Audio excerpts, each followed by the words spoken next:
Halo, assalamualaikum warahmatullahi wabarakatuh. Bersama saya, Bu Helena. Hari ini kita akan membahas materi tentang iluminasi deformasi huruf. So, kita mulai aja ya.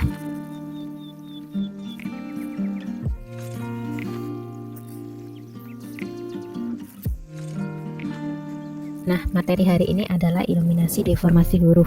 Nah, sebelumnya saya akan memberi pengertian dasar dahulu. Apa sih yang dimaksud dengan iluminasi deformasi huruf?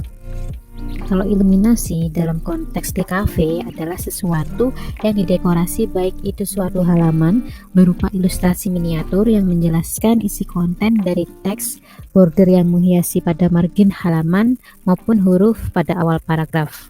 Nah, biasanya iluminasi ini berfungsi sebagai sesuatu yang menceritakan konten atau isi dari teks di mana iluminasi tersebut berada. Kemudian ada deformasi. Deformasi itu adalah perubahan bentuk, posisi, dan dimensi dari suatu objek.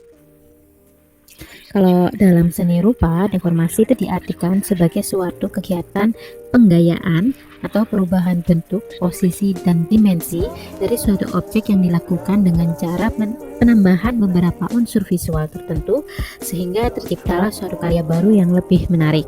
Gambarnya disebut dengan gambar deformasi atau karya deformasi. Nah, kalau begitu iluminasi deformasi huruf itu apa sih gitu ya? Iluminasi dalam konteks ini lebih kepada menghias huruf dengan cara mengubah huruf tersebut secara sengaja namun tetap pada koridor estetis dan core huruf yang baku. Nah, seperti contoh pada gambar ini adalah hasil dari iluminasi deformasi huruf gitu ya. Ini nama fontnya adalah glitch gitu ya. Jadi iluminasi ini menghiasi huruf ya, per hurufnya, dan dia juga mengubah huruf secara sengaja tapi masih kelihatan estetika gitu ya, dan masih mengikuti standar perubahan bentuk tipografi yang baku. Tuh.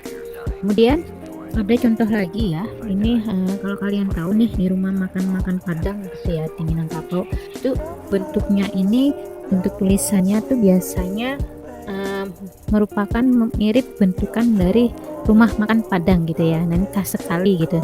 Ini juga termasuk dari iluminasi deformasi huruf. Sama juga dengan font yang ini ya, water ini ya, dia juga hasil dari proses iluminasi deformasi huruf gitu, dan lain sebagainya. Nah, kemudian apa sih yang membedakan deformasi dengan stilasi gitu? Kalau stilasi itu merupakan jenis gambar yang menyederhanakan bentuk dengan tidak meninggalkan karakter bentuk aslinya. Sedangkan deformasi itu adalah menggambar bentuk yang bersifat analitis, memisahkan unsur-unsur dengan tidak meninggalkan komposisinya. Nah, sudah tahu ya perbedaannya. Ini ada contoh perbedaan dari deformasi dan stilasi. Kalau kita lihat stilasi, dari pengertian yang telah saya jelaskan bahwa stilasi ini dia menyederhanakan bentuk ya.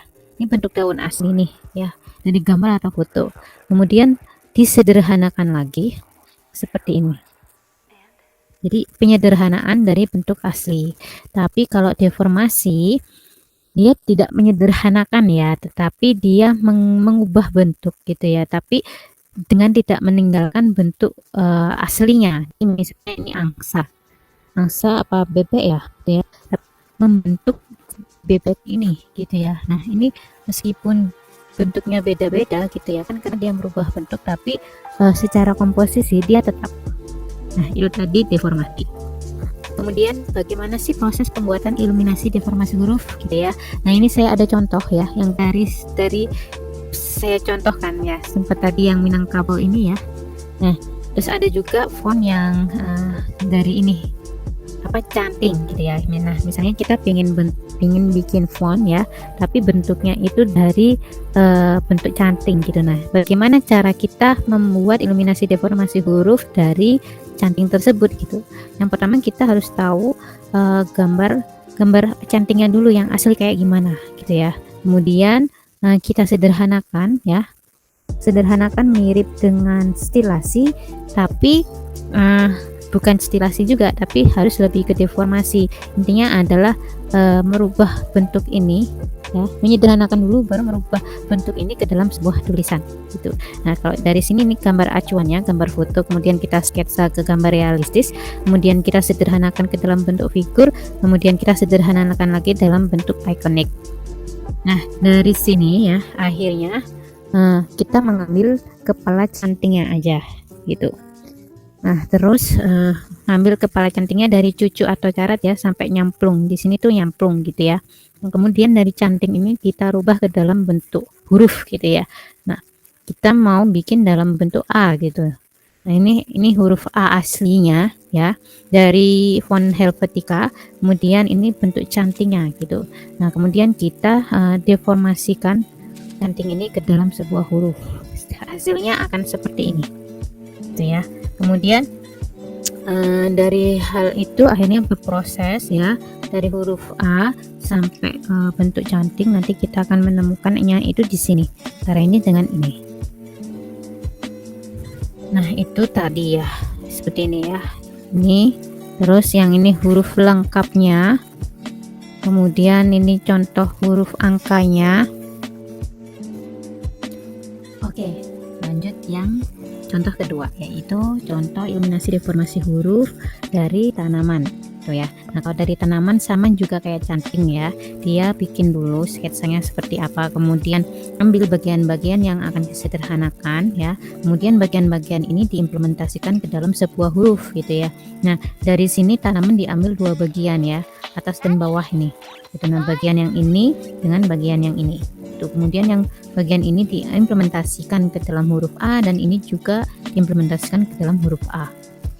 Nah, ini contoh hasilnya dari proses yang tadi saya jelaskan ya, dari huruf A sampai huruf Z, angka dan tanda baca.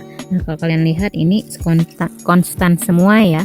Intinya elemen ini berada di dalam huruf ini gitu. Dan dia tetap merubah bentuk ya, tapi masih dalam satu komposisi. Nah, dari situ apakah ada pertanyaan? Oke, sampai di sini itu tadi adalah materi tentang iluminasi deformasi huruf. Kalau kalian ada pertanyaan, kalian bisa kirim ke email helena.dkv@pendarin.ac.id. Oke, sampai jumpa. Assalamualaikum warahmatullahi wabarakatuh.